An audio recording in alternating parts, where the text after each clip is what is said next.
বলছেন রাধারানী আমার ভালোবাসতেন কেমন প্রেমের প্রীতি। এই যুগের ভালোবাসার মতো ভালোবাসা নয় গো। আমার রাধারানী ভালোবাসতেন, প্রেমের প্রীতি করতেন। কার সাথে প্রীতি করবে গো বাবা? এই যুগের ভালোবাসা স্বার্থের ভালোবাসা। যতদিন তুমি দিতে পারবে ততদিন ভালো, যেদিন তুমি দিতে পারবে না সেদিন তোমার কাছে থেকে প্রিয় মানুষগুলো সরে যাবে, কেউ কাছে থাকবে না। এটা হলো কামের প্রীতি। কিন্তু রাধারানী আমার ভালোবাসতেন, প্রেমের প্রীতি করতেন। প্রীতি করবে, প্রীতির একটা উদাহরণ দিলেন। রাধারানী কেমন ভালোবাসতেন তার জন্য পদকার একটা সিদ্ধান্ত দিলেন। কি সিদ্ধান্ত বাবা?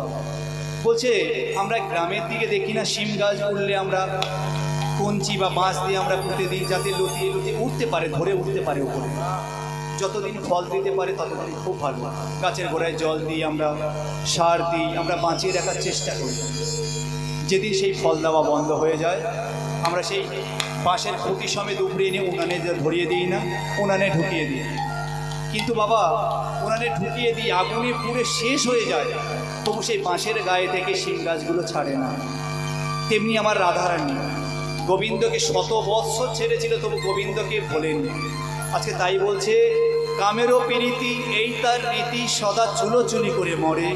আর প্রেমের প্রীতি এই তার রীতি, সদা জড়ায়ে জড়ায়ে ধরে। এমন প্রেম আমার করেছিল রাধারানী।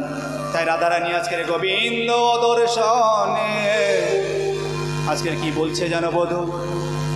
ওই না বেশি আইসো তুমি, দাঁড়ায় রয়েছে আমি, তোহা বধূ লইবার তরে। আজকে তুমি এসো আমার এই হৃদয়ে মাঝে, তোমাকে রাখতে দেব। তা ভগবান তো আমার চতুর। ভগবান বলছে হে রাধে, তুমি যে আমার